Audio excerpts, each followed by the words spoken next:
All right, everybody, and we're back with the True North Vision. Got my buddy Caleb Scott out here. You doing all right? Good. Glad to be here, man. Awesome. First question I want to ask you before we even go any farther, only based on your size. So how are those protein farts doing for you? Oh, man. I'll be honest. It's kind of hit or miss, but if you get your meals right, you can almost kind of time the days that are the bad ones. Yeah. And then just prepare for those. Nice. And then don't worry about the other ones. I embrace the days where I have the protein farts where I'm like, man, because no one's going to enjoy your own stuff. I mean, that's what they say. But, you leave one in your car, you get out, you go into the store, you come back, you open up your car door, and it's still there. Like those are the ones. Those are the ones, definitely. Well, I'm glad you're out here, man. Finally, we've been kind of talking for a while. You've got so much going on with you. And one, I appreciate that. Somebody that's busy, that means they're on the right track and they're going somewhere. And that's, kind of magnetizing, kind of brings other people in. I'm sure that's something you've noticed with the big start of mandates and all that stuff. So why don't you tell me about you and let the audience know, say this is what I got going on, this is who I am, this is where we're going. Get on board, get my hip pocket, and let me lead you up that mountain. Yeah, so mandates, it's just kind of been an accident, like the greatest accident ever. So I was raised in a two-parent home, and I wanted for nothing. That was something that my dad really took pride in, and I respected, even as an adult now, understanding how much things cost and it's huge, and the sacrifice that he made to make that happen. And so I was involved in everything. There was never a not busy moment. So I did sports and music and any other affiliation I could get my hands on. I was just a very active kid, and I was an only child. So most of everything that happened. Man, you had like the triple, quadruple whammy right there. Right, being yeah. An only child, not having to want for anything, and two parents in the household, and to come out a rock star. Because you know as well as I do, that does not happen very often when it lines up that well. Right. Well, and I'll be honest, it took some major soul searching and a few mistakes along the way to be able to get to a point where I was pretty content with what was going on. Fortunately and unfortunately, being an only child, you kind of learn to just do stuff on your own, and you really kind of self-soothe, and you just kind of adjust to situations based on how you see fit and how you've always had to handle them on your own. And then you get into work scenarios or relationships or other things where people are so used to relying on each other that it's just a very strange adjustment. And so that kind of made me a selfish person in the sense that I kind of had to do everything on my own, and I never shared any of the load with anybody else, and was constantly carrying stuff. And so when it finally got to a point that it was just so heavy, I collapsed, and everything that I had supported collapsed with it. Yeah, and I think that does happen, and it's cool that you had that self-awareness, that recognition, and a lot of times it does kind of take hitting, the proverbial bottom or whatever the case is, or just having that good wake-up call to do that. When I say those things about, having the trifecta of good graces given to you, that's definitely awesome. Like I said, a lot of people take that for granted. Sure. In a lot of ways, and a lot of people continue to take it for granted. Like you said, you got kind of used to being one way with it and being more independent. Independent isn't necessarily selfish. So you can look at it as more, hey, I was kind of an independent person, didn't quite know how to ask for these things or recognize, because, again, that self-awareness is tough to see sometimes when you're getting burned out. You got to have that good kind of It is a self-awareness, and I think the greatest thing that I would attest to what I have going on currently is that I have a support group around me that holds me accountable. And, I played for some coaches growing up that might not have been the best coaches, but employed other coaches where they struggled or where they failed at to be all around very well polished. And so for me, the successes that I have had currently haven't been anything that I've done. They've just been people around me that have kept me in check and been able to say, hey, look, even though you are self-aware, I've seen a decline in this, or I've seen an overindulgence in this, and you need to be careful because of the platform that you have. And so that for me has been super crucial. And being able to be the man that I want to be is supplying myself with the right amount of accountability in my friend circle. And that's awesome, because then that also affords you the opportunity to help hold other people accountable as well. having that good checks and balances of where it's not all just coming one side. And you can offer that same thing. Following you on Facebook, you ask those good questions. I've watched. Hey, what is it you got going on today? You're almost getting that pulse check of what drives people, what it is that people are doing for the weekend, what it is that they got going on, and people. That's one thing I always talk about with leadership stuff. They want to be asked those questions. Even from an independent side, it's still cool to know that people are reaching out to you and asking those questions. It might take you a day, it might take you a week to give them an answer. Absolutely. But it's still that good feeling knowing that it's right there for you. Right. And we'll touch into more of that. I know we got the mandate saying, like you said, it's an accident thing. It just kind of happened. Yeah, what else do you got going on other than mandates? Let's talk about that because we're going to have plenty of time to get into the mandate stuff. I'm completely excited. But I want to know where you're at now with all of it. So currently I work for a company called Ricochet Nutrition. Mm-hmm. And they're a company out of Southwest Missouri that does pre- and post-surgical nutrition. Uh-huh. And I almost kind of fell into this job as well.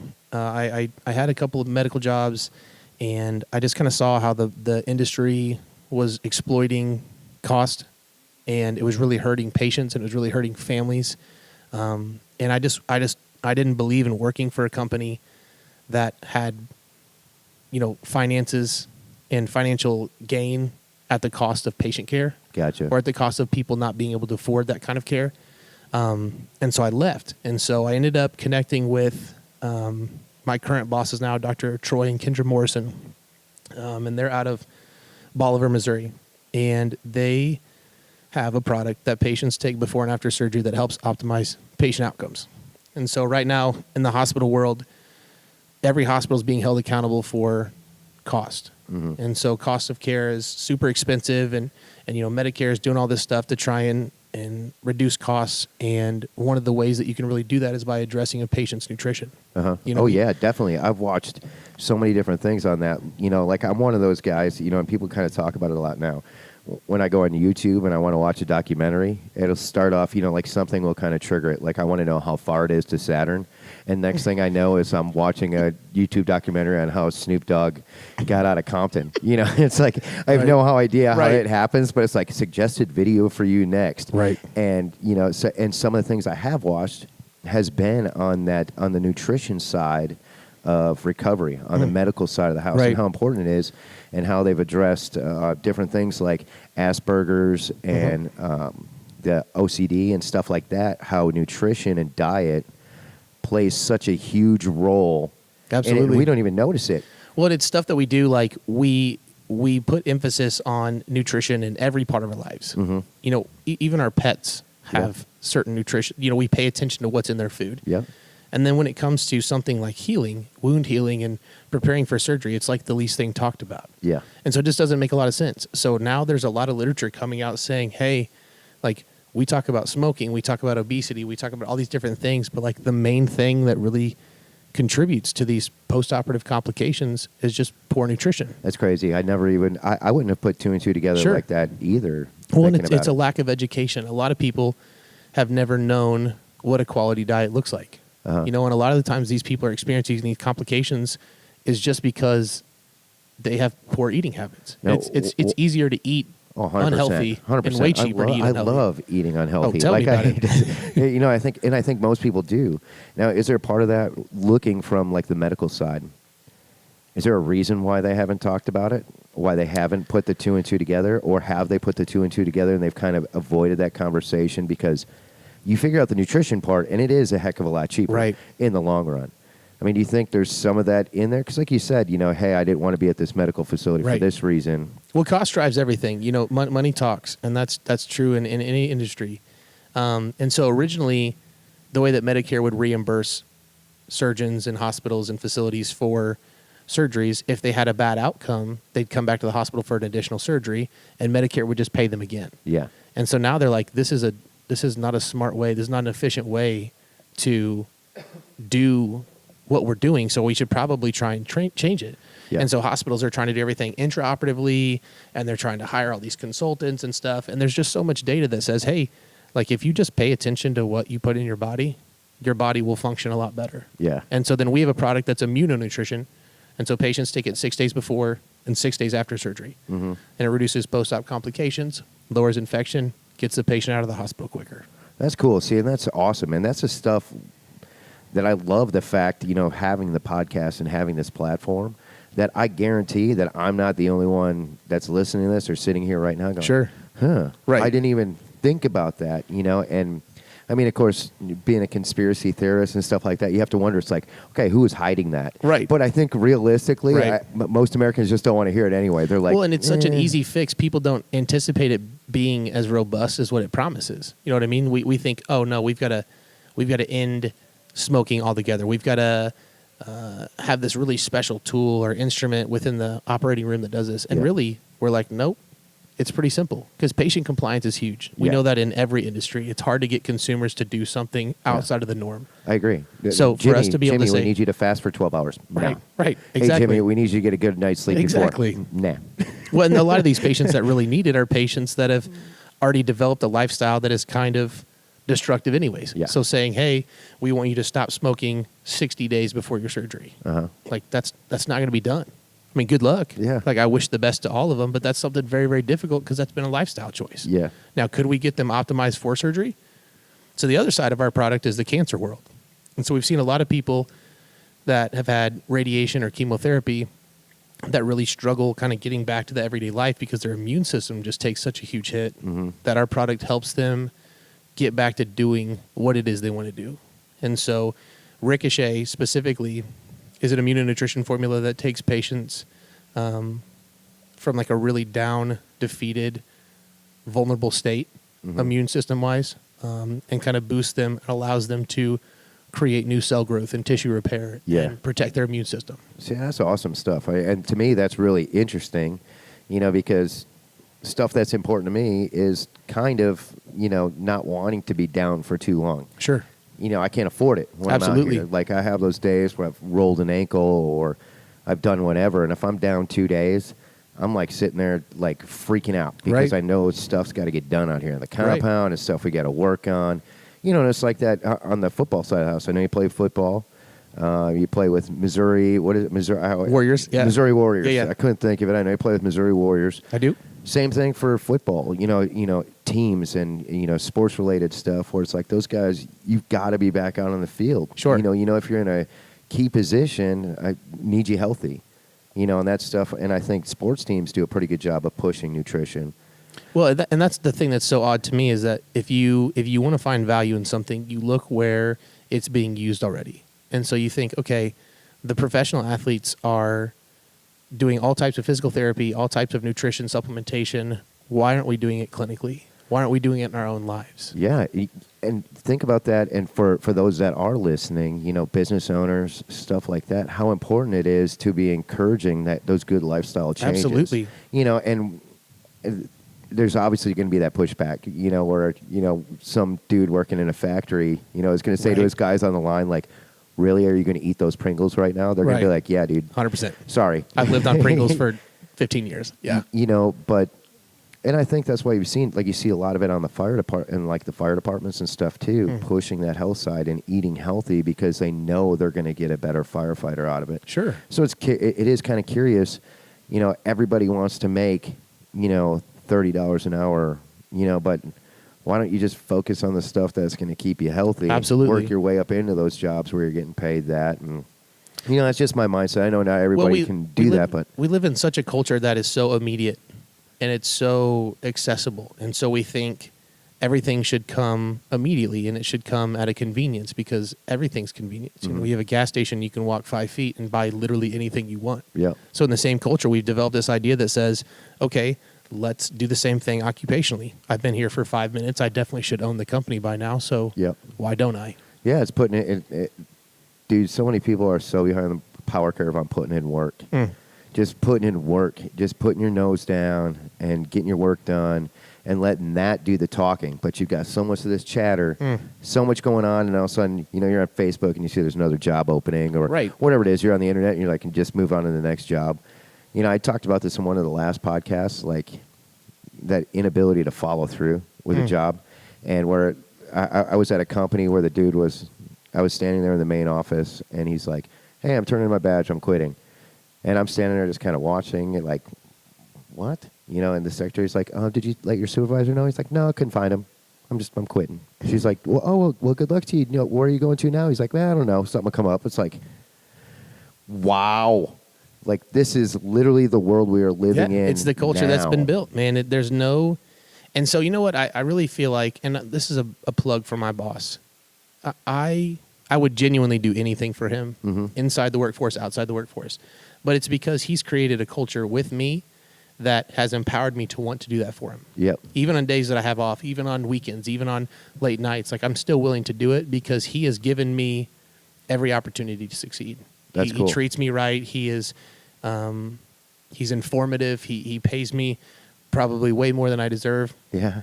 And so like for that type of empowerment, it's kind of almost made me want to be the best form of myself when I work for him. Yeah. And so I think it's a double-edged sword. You know, we have a culture of people that believe in the immediacy and don't want to really work. But we also see this corporate ladder that says exploit people for as much as we can get out of them and then send them out back to wherever we got them and then go to the next guy. Yeah, it's a very fickle road. And you could look at it the same way. It's the same way with just regular relationships, too. Yeah, absolutely. Like, you want to be with somebody, they're like, sure, I'm going to get what I can, but they're going to be like, just like everybody else. So right out in the front door, out the back door, cool. Nice seeing you. And it drives me crazy. Yeah, and it's unfortunate. And, you know, we're going to talk about different ways, you know, where we've come from. And, you know, because we're probably pretty close to the same age. I'm probably, I don't know, 5, 6, 10 years older than you. But we're right there in the same, but at least maturity level. When we're talking, I can definitely tell the difference. Watching your posts on everything you're posting, and going back to the man days thing. Let's hear about man days a little bit. Give me something, because when people hear it, they're like, man days. Everybody thinks it's on Mondays. I want a minute and a half synopsis, because I really want to talk about Tommy Hawks after that. So a minute and a half, we're going to hear from Tommy Hawks and then back into it. Man Days is an outreach program for men in the surrounding area of Springfield. It is designed to supply hungry men with the tools to be better husbands, better fathers, better community leaders, better financial planners, anything in their life that they want to be more successful at. Mm-hmm. And so I found that people do better when they see better. And so it was kind of an idea to get a bunch of men in the same room and show them that just because you look different, are older, younger, come from a different world, come from a different generation, doesn't mean you don't want to be a better man. And so all those things start to fall off when you get around each other. You have a sense of community where you can grow together, you can struggle together, and it'd be okay. Mm-hmm. So Man Days really is just kind of a group of men that come together, that fellowship, and that learn effective tools to be better men. And that's awesome. Like I said, I definitely want to go into some of those subjects on that. But you being a Springfield guy, you know all about Tommy Hawks. Sure. Right? Yeah. So Tommy Hawks, Tommy's fixing to come back into town pretty soon. Right. Him and his wife. Casey, fantastic humans. We're going to hear a little commercial from them about what they got going on. They got the Tomahawks, cornhole, all that stuff. And they take care of veterans and first responders. It's absolutely. Like 5% off, I think, just coming in the door to hang out with them and throw tomahawks, which is pretty awesome. I'm an avid tomahawk thrower there. So we're going to hear from them, and we'll be right back. Tommy Hawk's Axe House, the biggest axe throwing venue in the Midwest, right here in Springfield. Indoor axe throwing, shuffleboard, cornhole, and more. We are a BYOB establishment. Make your reservation online at www.tommyhawks.net. All right, everybody, we're back with Caleb Scott. We had a nice little break, and I could see you getting a little bit spooled up on the conversation that we're about to have. And I think it's such a huge conversation, we can't avoid it. Sure. You know, we can't avoid it. We're at the point in our lives, you know, we're grown-ass men that are passionate about very similar things. Absolutely. Very similar things. So Man Days, like you were talking about before we went on break, is reestablishing that empowerment of real men. Yes, absolutely. And like me and like you, we both got a little upset by the whole toxic masculinity Gillette commercial. Right. And, you know, some people are like, man, that conversation's played out. That's so a couple months ago. That's whatever else. But you and I, as real men, we see it's still ongoing every single day. In every facet of life. Yeah, absolutely. You know, and for me and you, you know, it's how do we fix that? And you address that. Hey, what was it, the quote that you said? See it. See better, do better. See better, do better. Right. Perfect example of why man days and something like this is so important for guys and why guys should get involved and why women in our lives should be encouraging, you know, activities and groups like man days where we have an opportunity, like you said, to sit down and talk to each other about what it is to us that defines real men. Because we know, you and I can have that conversation that we know, hey, it's not a cool idea to hit your woman. Right, absolutely. Got it. Completely good with that. No need. What's next? If there's a masculinity, if there's a certain toxicity to masculine, what is it you think the problem is? Right. Now, okay, we see what that problem is because we can probably establish some things that can be worked on. So we establish something like man days. Right. You come along and say, hey, this is what we can do to fix it. Sure. So looking at it like that, I could see where there'd be backlash, that you get backlash like, oh my gosh, it's just for guys. And oh my gosh, we're out at the bar again and you're having this same conversation. Right. And I get it. And that's not downplaying like people that really feel that there's a lot of toxicity out there. But give us an opportunity to be like, you're kind of wrong because this is what real men do. Sure, absolutely. You know, and I've found that see better, do better is, you know, living a life that is worth modeling after. You know what I mean? Because anybody can tell you what it means to be a solid man, a real man. But unfortunately, that's been played out. A lot of men kind of say one thing and do another, and that's really left a lot of women and just even people in the community being like, no, you're not a real man. You're just real good at talking about it and not backing it up. So that was kind of my goal with Man Days, was that instead of having this, oh, look at us, here's what we're doing, just being a very humble approach to being like, here's what's been successful in our lives as men. Yeah. We want to be able to share that with you. And men have just swarmed to it because men are hungry for community. Men are hungry to be better. But society is so set on emasculating, just being like, no, you can't be a man of passion. You can't be a man of high character because that means you disagree with something. And if you disagree with something, you're wrong. Yeah, and that's what they're going to exploit. And that's what they're going to talk about. And they just pick it apart. Sure. They just pick it apart. And, you know, to the defense of women, a lot of women that are out there, one, you could be the nicest guy in the world, but they've got 15 other dudes that aren't very nice that are sending them D-pics on Facebook. Absolutely. And they're just like, yeah, you might be a little bit different, but so this other guy, let me send you this screenshot of this, being like, what's up, biatch, or whatever, you know, they want to say, like, how come you're not replying back? And it's like, those are the dudes that I want to sit down and have a conversation with, which I'm sure you do too. Sure. And be like, look, this is what it looks like. You know, like it's not that, it's really not that difficult. And what I want to tell those guys, and what I'm sure the same thing, you know, you sit down and be like, if you're really serious about wanting to reach a woman, it's got to be much more than just that superficial, just saying it. And it's got to be more than that, you know, calling them names and stuff. That is just not going to work for you, well, dude. We're such a pride-based, like as men, everything is so prideful. And don't get me wrong, being a proud man is important. Yeah. Very important. In everything you do, the way that you walk, talk, carry yourself, and spend your money, you should be proud. Yeah. But sometimes we confuse pride, and sometimes we allow it to become something that's so ugly. Yeah. And so what Man Days, at least my goal was because at some point, I'm sure I've been the jerk guy that women could be like, look, he was a womanizer, he was this way, he was disrespectful. We all have. And so now, like, to a point, like it would be better for me to show men how to act than to like reach out and be like, hey, you shouldn't do this, because he's going to be like, well, why? Yeah. So for me, it's better to show better, and then as a result, hopefully encourage to do better. Because for me, like, there's always going to be the guy out there that makes us look bad. Yeah. There's always going to be the Lakers fan that spills his beer on you, and you're going to hate the Lakers franchise. But it has nothing to do with the Lakers franchise. It's just the guy who poorly misrepresents. So, like, I don't think masculinity is toxic. I think the people that represent masculinity in a poor way is toxic.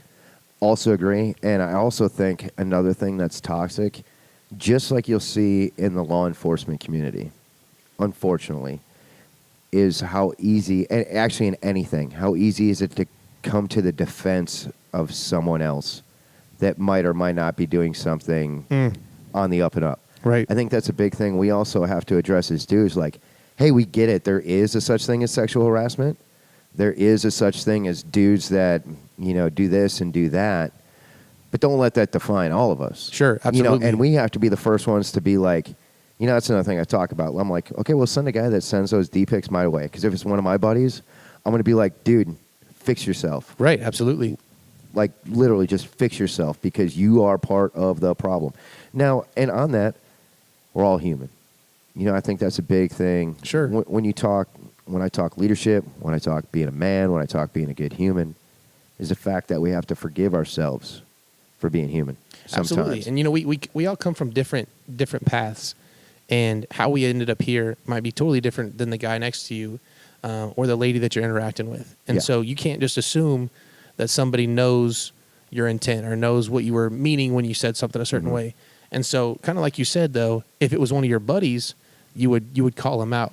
And so Mandays kind of shoots to create a community of buddies that can speak real to each other. That's huge. Because if we just met each other on the street, I'm one proud dude, you're one proud dude, and you say, hey, you're doing this wrong, I'm going to tell you to like kick rocks. Hey, don't talk to this. Right, like exactly. This, So for what me, it's like, what are you trying to do here? Right, you develop this credibility amongst men that says, hey, like, I'm out here doing the same thing you're doing. I get it. She's beautiful. Like, I'm not broken. I get it. But at the same time, like, if we want to exploit her beauty, we can, and it be a joke on all of us. Yeah. Or if we really want to approach this in the way that you care about having a conversation with her, let's do it like this. Yeah. And so Mandate seeks to make that community so that we can speak honestly and hold each other accountable. Yeah, and I could definitely tell Mandates is much more than how to be a better dude in a relationship. It's how to be a better overall human. Sure.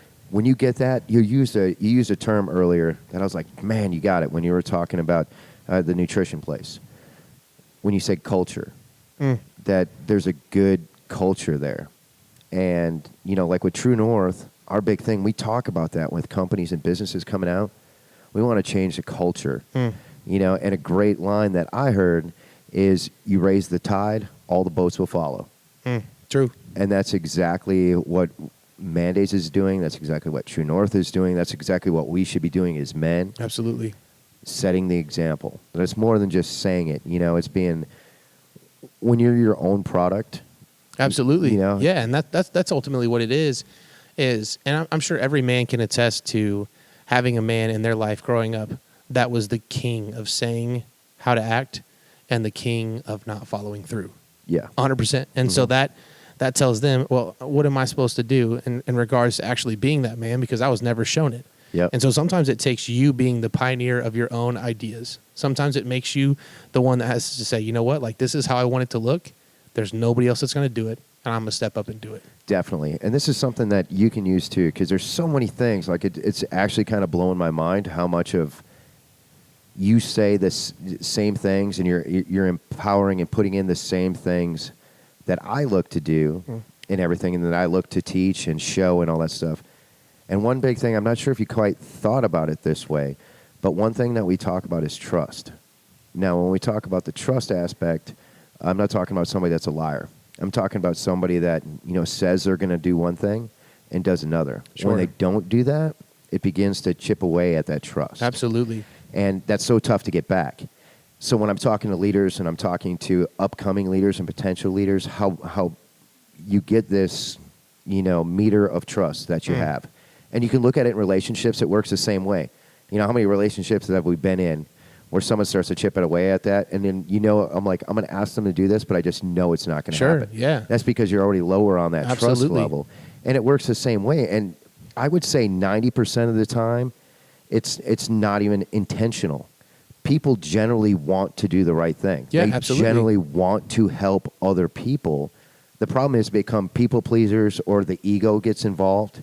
The pride thing kind of gets involved in something, so they say they're going to do that, and then they don't follow through. We talk about follow through. And like people, and so one thing I have to be really careful of is that I'm one person, and I can commit myself to a lot of things. And while I have the heart to help and fix and mentor all those things, sometimes I have to remind myself that I do more damage by promising something and not being able to follow through with it. because it'll chip away at the trust. Absolutely. So your reliability as a man, I feel like, is so crucial because people, in your own household, people rely on you to be the one that always follows through, that always comes through in the clutch. And if you're not that way, then your family isn't as empowered to be their true selves. Mm-hmm. You don't want your child to be at a point where they are afraid to bring something to you because they don't ever know which dad they're going to get. You never want that. That's not something you want to model in any aspect of your life as a man. Exactly. And you said we've all had people in our lives that are kind of like that. Sure. And if you look at it in hindsight, most people, they really had good intent. Mm-hmm. You want to be able to give the right answers. You want to be able to help people. You want to be there for them. But there's quite a few people I've had in my life where I'm like, hey, I need your help for this. You can be there? Yeah, I'll be there. And then that time rolls around, half hour later, hour later, hour and a half later. It's like, yeah, I knew they weren't going to make it. Yep. And best intention, I'm sure that person wanted to be there, was going to be there. We made plans. Sounds good. Gone. Well, and that's what I've aimed to make Man Days is about, is that, the once a month meeting is great and we can give stuff away and we can get guys there and we can have fun and we can talk and we can fellowship. But really, those aren't the moments that matter. It's the moments when someone calls you at 2 a.m. and says, hey, man, I'm struggling with something that I don't feel comfortable telling anybody else. Yeah. And I don't want to be alive and I don't know any other options and I don't really know what to do, but I just want to sit on the phone with you for 10 minutes. And I'm so excited that you've asked me to be a part of it. I know we've got an event coming up tomorrow is the way to look at it because this will release on Thursday. Right. So that'll be Friday. Friday the 31st. Yep. Tell us about this event. Tell us about what we're going to be seeing, what it looks like. So Man Days was originally started out at my house, and we had 15 to 20 guys, and we outgrew my house and went to the Galois Theater downtown in Springfield, and we outgrew the Galois, and actually connected with a guy who had offered up his place of employment, the Sogo Airsoft course in Ozark, and they have a big 12,000 square foot indoor-outdoor airsoft facility. I know a few guys that play airsoft. Right, yeah. I'm just saying. Yeah. And so they offered up their facility and they said, look, we love what you're doing. We want the men to come here to feel at home. And it's a beaten down, rough, rustic, manly place. And what better place to have a bunch of men meet? And so what we do, our goal is to feed them. And so we're going to do burgers, and a lot of people in my life come together and supply food or make homemade mac and cheese and just kind of the Delicious. Stuff that's you're speaking my language, right, brother. absolutely. You're speaking a lot of languages right now. Right. And so we want to get men there for food, you know what I mean? Get them there with food. And so they come in, they eat on our tab. We want it to be a gift to them. And then they've got the chance to play airsoft. That's awesome. If you're a guy that wants to go out and just blow off some steam and shoot somebody in his neck, go crazy. Yeah. And so that's fun. That's a chance for men to kind of get away from the families a little bit, get away from the workplace, take a Friday night, and just go be manly. See, that's awesome. I just think it's something that's so needed. I know you've got a couple of guys that are going to be speaking. I get the opportunity that I'm going to get to talk to the Man Days crowd, and I'm excited for that. I'm excited for that because, one, like you said, it's the showing. It's someone that says, hey, look, man, I have faced a lot of struggles. I promise you, as a business owner, after, the stuff that I got to deal with in the military, being a firefighter for 5 years, being a single dad of two, of two boys, by the way, who would watch their dad be super busy and going through all this stuff and trying to find time and really trying to mold and set the example for what it is to work hard. Right. And I'm lucky. Ethan and Ryan, they're two boys. They're 16 and 15. They're right at that age, Probably the most empathetic boys I've ever met. They're empathetic. They're polite. They're still 15 and 16, so they still get their little things like, oh, I don't want to do this, or I don't want to do that. But as far as boys that are polite, as far as boys that'll, kind of gripe about something for a minute but get it done, dude, knowing that there's other guys that are out there that are like that want to put stuff like this together to continue to improve that, because age-wise, like you said, any age, any demographic, if you set the right example, that, again, you raise the tide, ships will follow. Absolutely. And that's we're hungry. Yeah, like you said, when you said you want to feed them, I believe you're feeding them more than just food. Sure, absolutely. You're feeding their soul, man. Yeah, and to what me, the cool thing is so when we do that, it's a way that I can not make it so formal to being like, hey, we're getting you here to make sure you know how to do life. Like, we're just doing life with you. Yeah. And so for me, like anybody I meet, if someone said, hey, where'd you get your shoes at? I'm going to tell you where I got my shoes at so that you can get the shoes like I got. That's a great question. You're wearing red shoes, too. We both got the red shoes on. You got the black, got the red. Right. That's the colors I like to roll together. Yeah. Got you a new True North hat, so I know you're rock it. ready to be all pimped out. And I'll tell you, man, getting really to the nuts and bolts of this Man Days thing and how thankful I am to see that there's guys like you out there that take much bigger interest in just themselves. I think that's another great representation of how it's not all about toxic masculinity. It's about, masculine empowerment. If you want to really define masculinity, it's that ability to empower others. Absolutely. It's that ability to raise people up and make them better. And that's, to me, when we talk about leadership and we talk about management and stuff like that, if you want to be a leader, you set the example. You get out there, you put in the work, and that's one thing that we try and do with True North out here.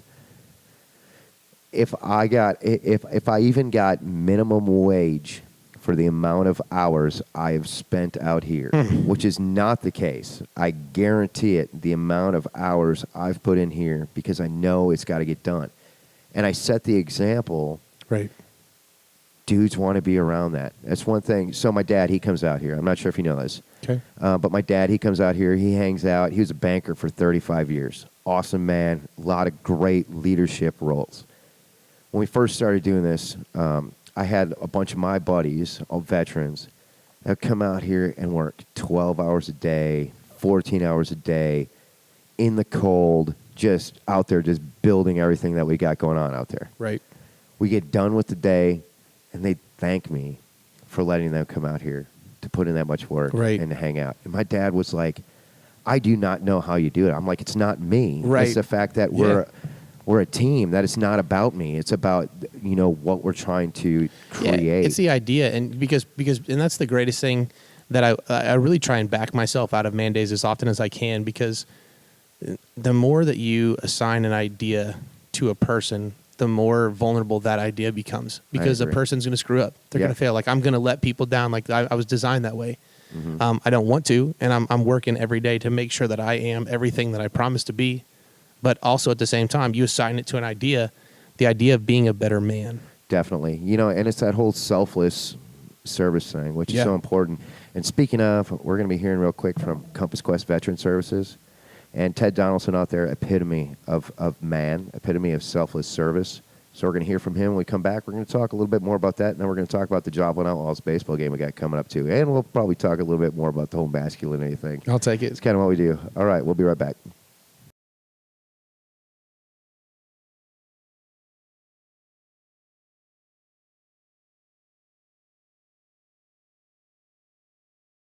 All right, and we're back with the True North Vision and my good buddy Caleb Scott. Welcome back. So we just got to hear from Compass Quest. Now, we didn't get a chance really to talk much about Compass Quest, but I kind of wanted to give them a little shout out. So we just finished up Memorial Day weekend, which was, for me, Memorial Day means a lot. Sure. Of lost buddies. Even after we've returned, lost buddies. And Compass Quest has been such a good outlet for me. When we talk about the whole being a man thing, it's that acceptance of things you can't change. Yeah. As well. We kind of got to talking about the fact how, with the Man Days thing and everything got going on, that you get opportunities to have conversations with guys who have experienced much of what guys like myself and the other guys out here at the True North compound have seen, faced, dealt with, been around. And it's not easy. If it's one thing that, we can say is, if you haven't experienced that sort of trauma, if you haven't experienced something like that, you can always be empathetic, which is fantastic. Empathy is so huge. Sure. But it's that, we both have that drive to want to empower people too, where it's like, hey, dude, kind of got to pull yourself up by the bootstraps. Right.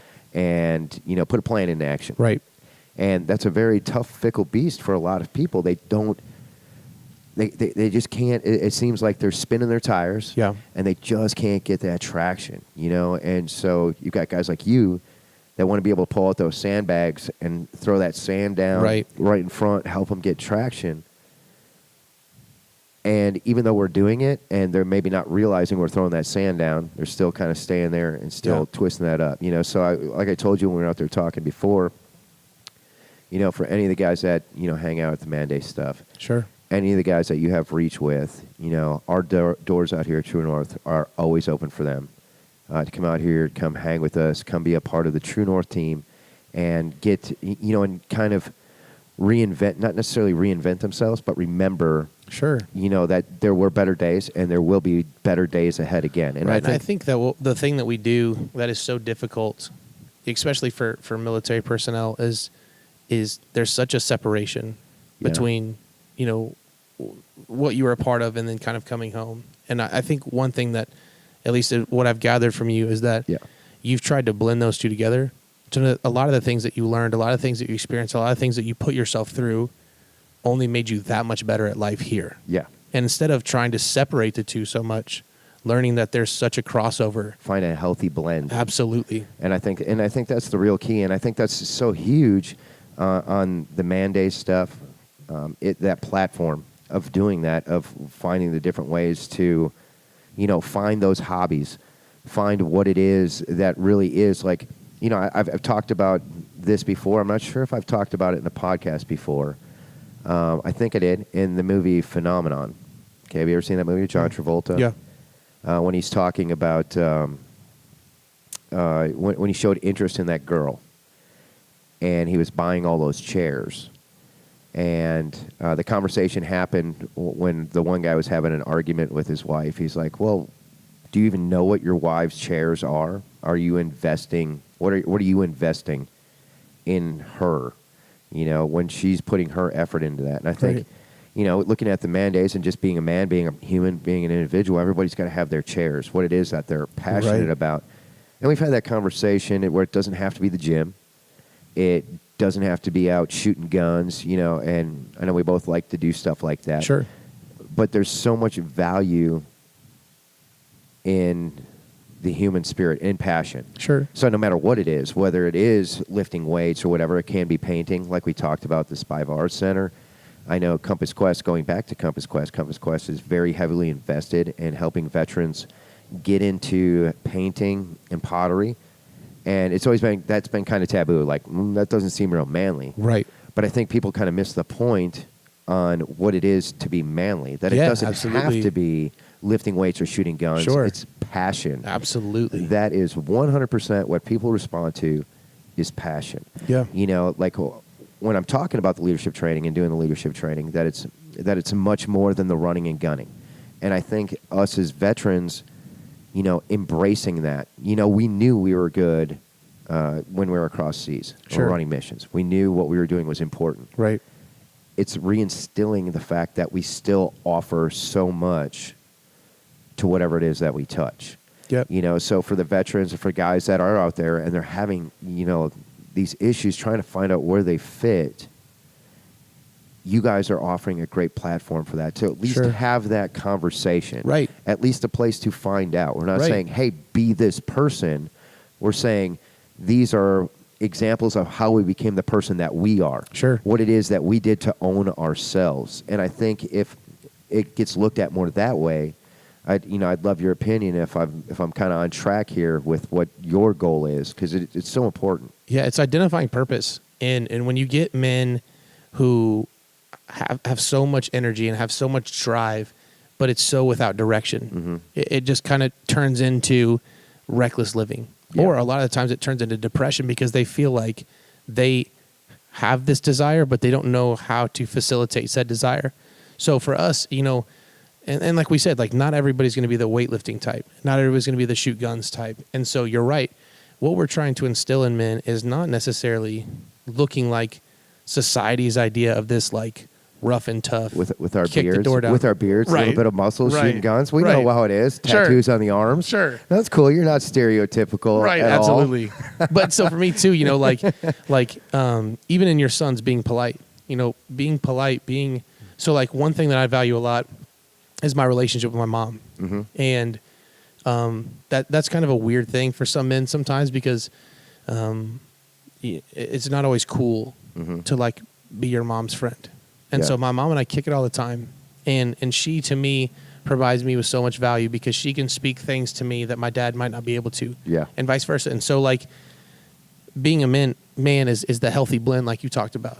Sure, there is a time for war. Yeah. And there is a time for battle. And there is a time that you got to stand up and you got to put your chest out and you got to protect what's yours. But there's also a time for humility. And there's also a time to be passionate and to expose your frustrations and your struggles to be able to overcome whatever adversity it is. And I think 100%. when we blend those two together, all of a sudden society goes, whoa, like maybe we had this confused idea of what masculinity was because we looked at celebrities who exploited women and drugs and alcohol and money. Yeah. And that's who we thought men were. And then all of a sudden we changed our perspective to be like the culture of men has been quiet and is now suddenly starting to resurface and to resurfacing in a way that we can get behind and we can support. So for me, like when I talk to women all the time, I say, hey, like encourage your man, your husband, your brother, your nephew, whatever, to come be a part of this because these are the men that are in your life every day. These are the men that you desire for to be strong leaders, to be passionate in their workplace, to be good fathers, to be protectors, to be providers, all that stuff. And so if you want that, it starts with them being able to petition something like Man Days as a solution for men coming together for community. 100%. You know, and so on your Facebook page, on the Man Days page, you'd asked a question that I found very interesting. You'd asked the question, you know, what is it when you look that you're like, that's a man? Right. You asked that question, you know, and it's funny because of the weird, you know, different responses maybe Absolutely. on the wording and stuff when it came to, when you think of a man, what is it you see? What do they look like? And people are like, well, they look all different. We know that, but it's what I felt was when I thought of what is it they look like? What I see is a dude that is polite, but at the same time, you can look at him and know that if push came to shove, they're going to blow the doors off the place. Absolutely. And say, and I'm not even talking necessarily physically. I'm talking about passion-wise. Yes. That can step up to the plate. And, you know, a good example of that, and it's not necessarily, okay, what's a man, and this is the example, but as far as when you just know, when you see something. How many times, you know, watching a baseball game or something like that, a dude walks up to the plate, and you're like, yeah, he's hit one. Right. Gone. Yeah, you just know Right. it. They've got that look in their face. Sure. And then you see that guy that comes up there that you're like, man, you know he's going to swing at one low Right. away, half swing, talking about, Right. man, and you see it every time. Yeah, 100%. And it works that way, you know, and that's why we had our chat about football.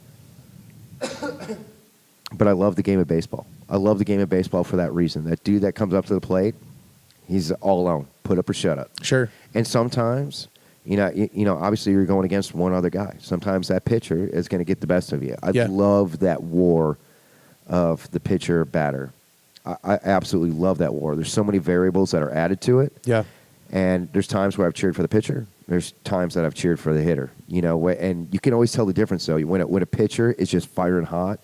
A great example I saw of a pitcher that's like that is Greg Maddux. That dude, do you know who Greg Maddux is? Okay, so, he was a pitcher for the Cubs, and he was a pitcher for the Braves. He really developed into the Braves. And this guy could throw, like, when you'd see this guy get into his zone, he'd have his bad days. He'd, you know, give up 3 runs in 2 innings, and boom, Sure. he's already out. And then you see times where this dude just had so much control over the ball. Like, I felt bad for batters coming up. Right. You know, but, you know, it's just really owning, you know, who he was. He couldn't get up there and hit a home run. Sure.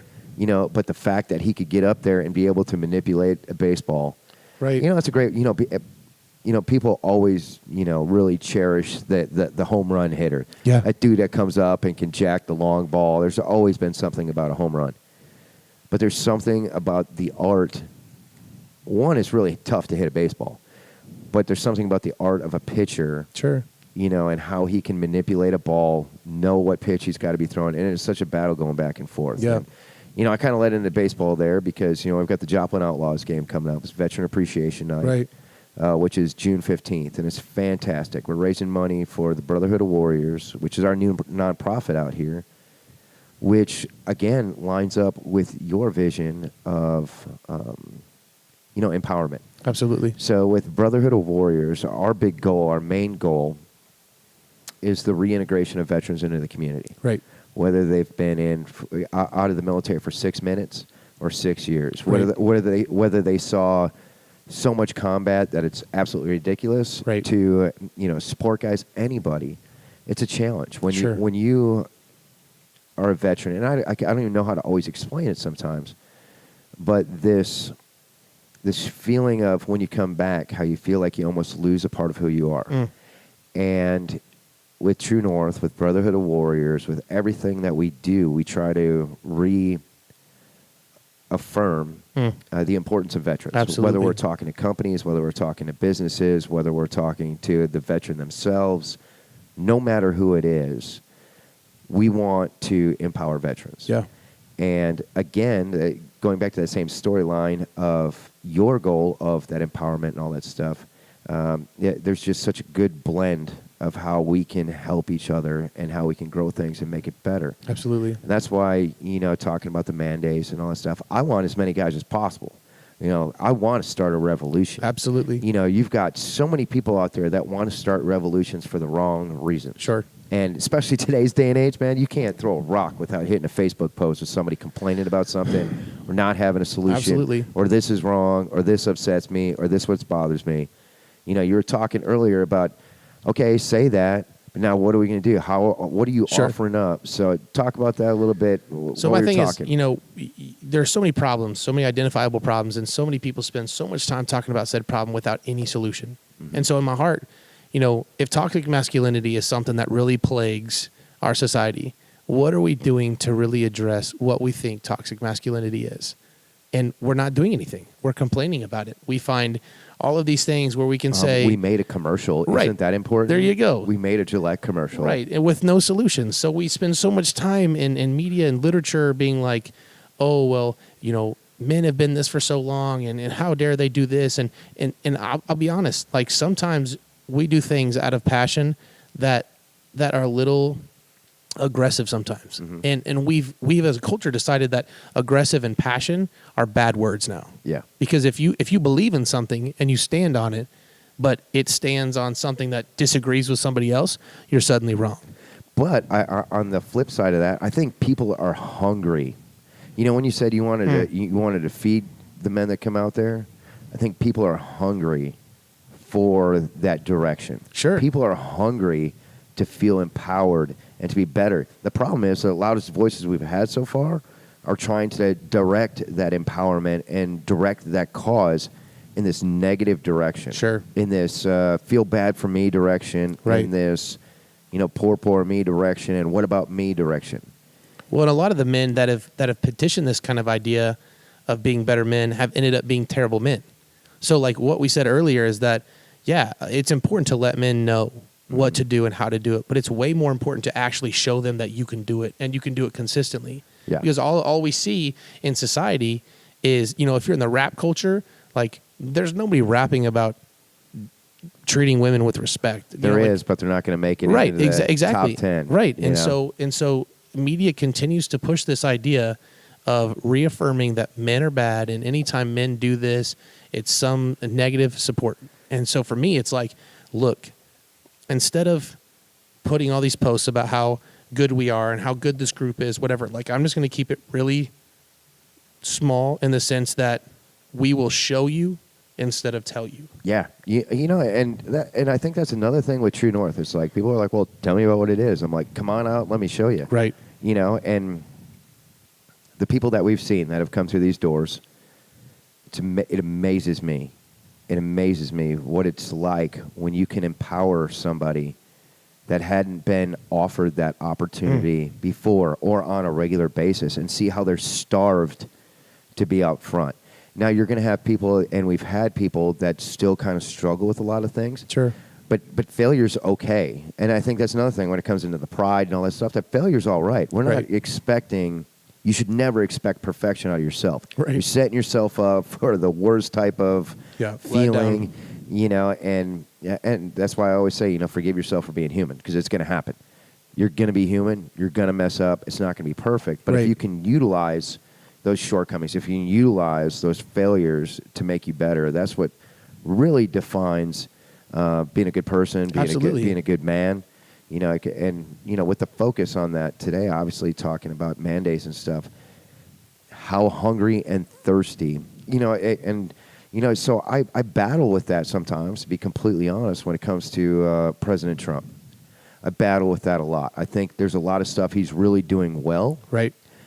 But I think his empathy level, his ability to convey compassion. Sure. I think the media has done a good job of taking that away, making sure that we don't see any of that compassion and empathy side. Right.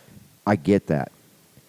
But I also see he's not helping his cause when his tweet posts and the things, the words that are coming out of his mouth. Twitter could be better.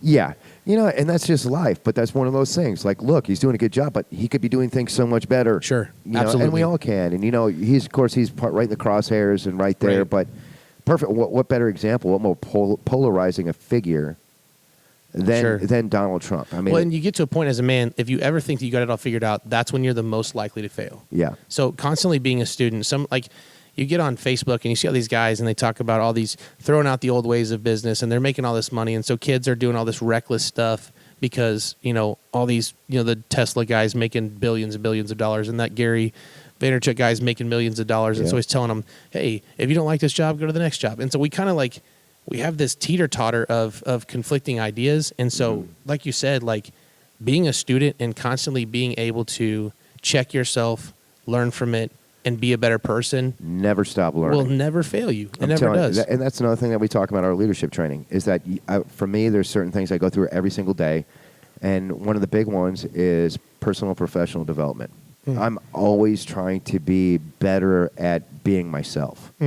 When I talk about in our training video, I talk about the fact that, hey, look, we're going to facilitate an opportunity for you to lead the way you lead.